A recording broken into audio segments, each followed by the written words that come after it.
Welcome into our first off-season edition of the Pig Pod. No better place to start than one of the key contributors to the Iron Pigs this entire season. It's Cal Stevenson. Cal, we record this while Game 4 of the NLDS is going on, so Yep.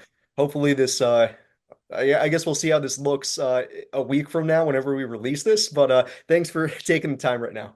Yeah, no, thanks for having me, Sam. Always So great to be here. obviously, I can't remember the last time I actually like fully talked to you before the last month and a half kind of unfolded where obviously you got back up to the majors and then the recall in September, which ultimately led to one of the craziest weeks as far as Iron Pigs players contributing to the Phillies go, and that's where I want to start is with the now infamous Cal Stevenson game. I thought it was really cool that NBCS Philadelphia, they had all their broadcasters name their most, what their favorite moment from the season was. And Taryn Hatcher actually picked that as her favorite. Take me through that game. I don't even know where to start with that game. I mean, it was by far one of the biggest moments of my career. And, I've told a lot of people the same thing is just like when you're a guy who up to that point, I had not gotten a lot of opportunities and it was a big game between a division rivalry. So, um, you know, I try not to make games bigger than they are. That day, I just wanted to go out and play baseball and have fun. That was my goal. And obviously, I came up in some big moments, and I told people, like I said, up to that point, those are the biggest at bats of my career. So, just to be able to come up big in that situation and just kind of put us ahead, and then yeah, I mean that was just a kind of a whirlwind of a day, honestly. Just kind of going back and thinking about it, but it kind of just gave me more confidence too in terms of moving on and being there every day. I think it kind of just gives you some confidence to go out there and just play the game. How much did it help you? Because I mentioned that, that entire week, you'd already had the two-run double earlier in the week as well. A whole host of different Iron Pigs had contributed almost each and every day. That by the time your humongous moment rolled around, it just kind of felt like that was almost commonplace in a way, right?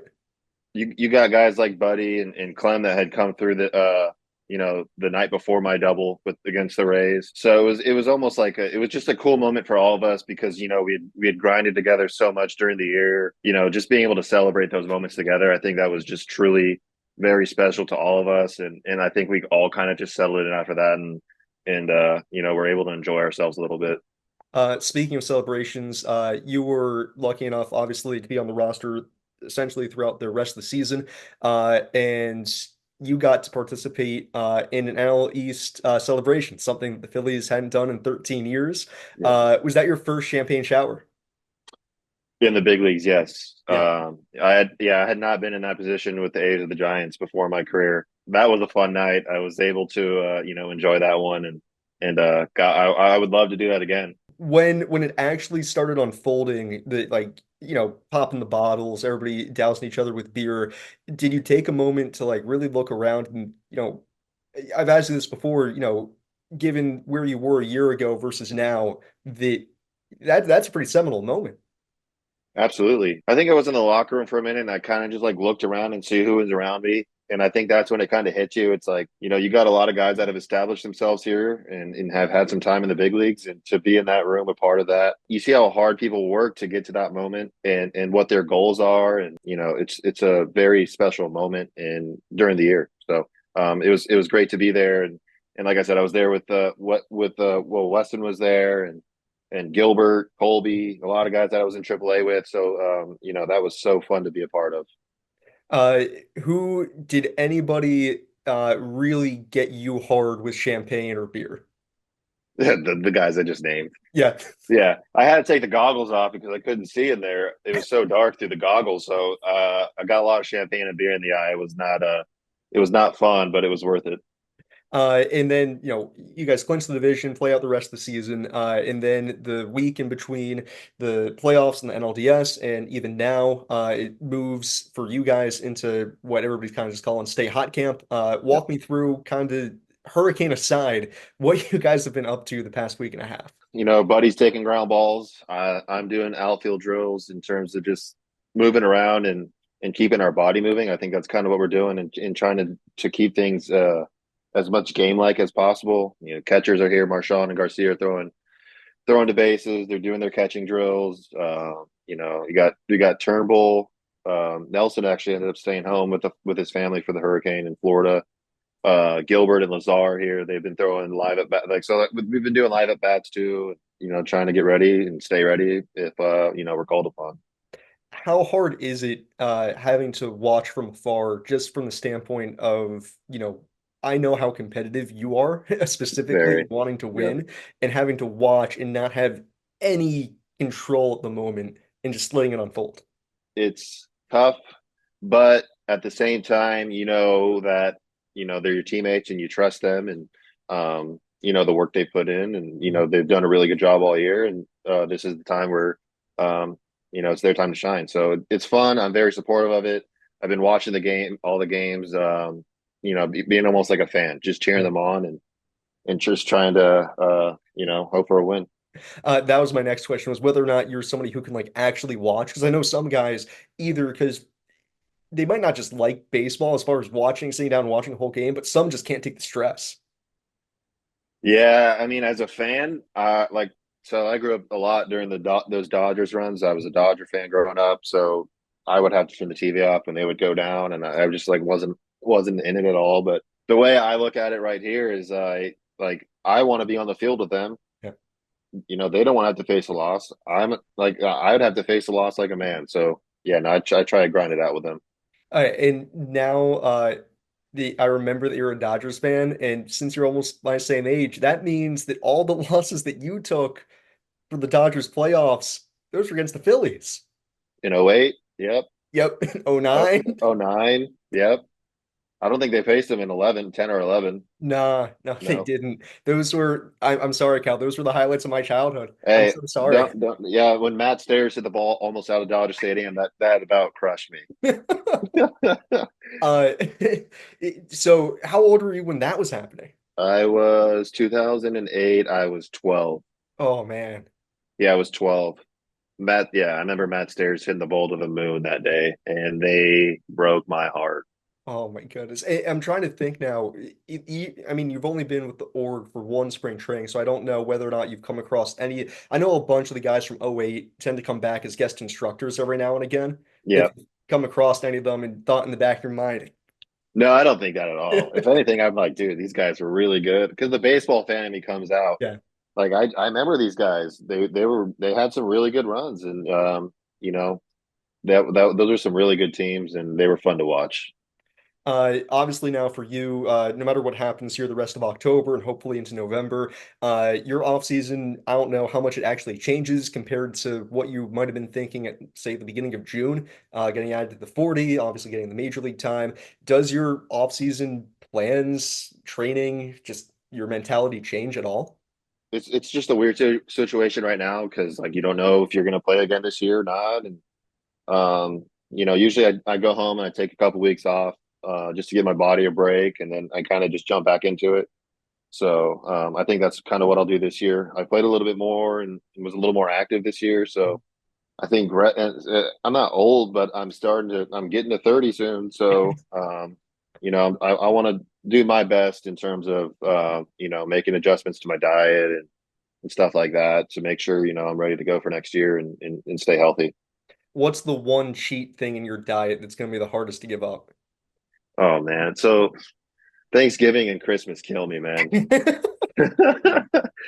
So like once Thanksgiving comes, I'm like, oh, you know what? I'll just try this. And then it just kind of lingers. You're like, oh, I'll just give it up after Christmas. But Pumpkin pie. pumpkin pie. That's really fun. Is it a specific pumpkin pie, like your grandmother's or something? My mom makes these things called pumpkin squares, which Okay. is like it's pumpkin, you got cake batter, and then Ooh, you got walnuts on the top.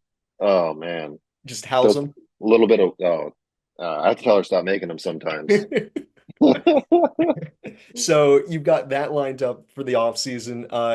Anything else going on for you once outside of training that you're looking forward to? I got a wedding I'm going to, but I mean, I feel like the thing I'm most like looking forward to is just spending time with my kids, my Yeah. wife, and being able to, because they're not here with me now. They left home a couple weeks ago, so just getting to see them and I think the most incredible thing is just being able to watch my kids grow and just be able to spend time with them. That's one of the things I've talked to a lot of guys about that they say can sometimes be the hardest once you get called up because you're starting getting to be yanked in so many different directions that even though you're able to get your family there and I know that they were with you for the whole season that once you're in the majors trying to keep them there as you're going so many different places it gets really really hard. Yeah, when I was up, I felt bad for my wife just because she's like constantly moving back and Yeah. forth. Which she handled really well, and I'm so thankful for that. But yeah, just like I feel like when you get called up too, you're at the field more just because you're trying to be even more prepared, and you're the younger guy, so you don't want to get in anyone's way like all the older guys because they have their routine, and so I think you just like you're at the field more and you have less time, and you don't want to take those moments for granted when you do get those times with them. That pops a thought in my head with you being kind of one of the younger guys there. How hard was it after the quote unquote Cal Stevenson game? I know it wasn't hard for you, but to make sure that you wanted to make sure everybody else knew that, hey, my ego is not inflated by this. I'm still just Cal. This great game, but we move on. We play another one tomorrow. Yeah, and I think that was the hardest thing for me. I mean, because like I said, those are the biggest moments in my career. But I was trying to tell myself that night, like you got to flip the page. You got to flip it because that's just one game. Like a lot of guys have done this before in their career too, where we see them go on like a 2 week or like a week long or a month long, heater where they're just hot. You got to be able to flip the script and kind of take it day by day after that. One of my favorite parts of the highlight from actually the double, and I think it might have happened both times, was you almost lost your helmet, I think both times going around second, and you were almost nearly blinded. Uh, what's actually happening when you're rounding first and going into second, knowing that you're probably going to pull it for a double? Is there anything going on in your head, or is it just complete blackness? It's complete blackness. I mean, you're so much into the moment of the game. And the double against the Mets, I wanted to stretch it into three. So like you're definitely in the moment, but like when you get back to second base and you start looking at the dugout, you're like, holy crap, like I just did that. But like I said, like you're so in the moment. I'm thinking rounding third. I'm like, there's two outs. If I get thrown out, you got Schwarber up, and he Mhm. could make this an even. He could hit a two-run homer and stretch this game out. Like, just shut it down. You got the job done, and leave it at that. So it sounds like you were, once the moment was done, able to at least look around a little bit and soak it in at least for a moment. Yeah, no, for sure. And I think you could tell by my reaction Yeah. after, how pumped up I was and juiced to kind of come through in that moment. And it was something that didn't surprise me because we saw it the entire year with the IronPigs was how clutch you tend to be in those moments. Well, maybe my favorite moment outside of, your major league moments this year was when you came back down in your second game back, you had a walk-off double the other way. And it's just like Yeah, this is the most Cal thing. What is it about those moments for you? I just think it's the way you train, and we had Todd there. I don't know if you met Yeah. Todd. I mean, it's just like the mental performance people that you're there, and you kind of just talk through and try to find ways to slow the game down. And I think that's all it really comes down to, honestly. Like you just have to trust your preparation, take a deep breath, and trust what you've done and what's gotten you to that point. And to explain for everybody, the Todd you're talking about is Todd Dilbeck. He's a Yep. mental performance coach who was with the Pigs the entire season. If you can, I don't want you to, fully divulge secrets here, but I would see Todd just having conversations with you, with anybody on the roster pretty consistently the entire season. What is going on in those conversations? What's he doing to help you? I mean, if I'm being honest with you, I didn't utilize him too much because this year I wanted to change some things, but I've had the privilege of using one since college, Mhm. and that's when it was introduced to me first. It's more just so like I use the 4-2-4 rule, which is you breathe in for 4 seconds, hold for two, exhale for four. And I think that kind of like gets me to like think about my breath and kind of just stay in the moment rather than like get ahead of myself and Mhm. trying to do too much. And I think those are the conversations we have. It's like, and like I said, it's just trusting your abilities. You've worked hard to get to this point. What are you worried about? You just got to go out there and play. you can't control anything other than what you're doing in this moment right now. And I think those a lot of those people have those conversations with Todd. I mean, some guys have different conversations. I'm not sure, but I would say a lot of that is just trusting your preparation and focusing on breath and staying confident. And I'll put you on the spot and absolutely force you to choose because I know you otherwise would cop out of it. Uh, Yeah. what is your favorite moment from this season? I would say just getting called up in general, Yeah. honestly. And I've talked to my wife about it. I talked to my dad. I told Thompson this when I got called up. I didn't think I'd get back. Just getting DFA'd and having to play that game all last year and just like having so many unknowns. It was just great to know that I had worked so hard to find my way back and like I said, those other games kind of solidified that I can play here. I know I could play here now. Now it's just like it's getting over that hump. One more question before my final question. That's fine. It's only because you mentioned how much you would talk with AC. You're the guy that I would see talking shop with him the most, just about baseball in general, about strategy, about how he's thinking about things from the third base coach's box or the manager's seat. Do you want to manage at some point? It's funny you say that because like on the bus on the van ride to one of the airports to get back to Philly, Garcia had asked me that, and I was like, dude, my goal is to manage in the big leagues as long as I can. I've always Really? done, yeah, my goal is to manage in the big leagues. My dad coached me growing up. I've always loved baseball and I've loved the idea of managing and controlling the game. It's just like something, I don't know why. I mean, I do know why because I love baseball, but it's just something I've always wanted to do. And it's like, I can't do anything besides baseball. I probably can, but I don't want to. Yeah. Um, but I think managing baseball is something I'd very much want to do. If it's in the big leagues or in minor league baseball, I wouldn't care honestly. I just want to be around the game. Hey, I always say I know I'll get old. I'll be old whenever, one of the players that I've called games for, I'm calling games for like his kid. It might also be when if I'm calling games and you're managing. That'd be great. Hey, Hey, that means we're still in the game. that means we're still kicking. They haven't kicked us Yeah, out yet. not yet.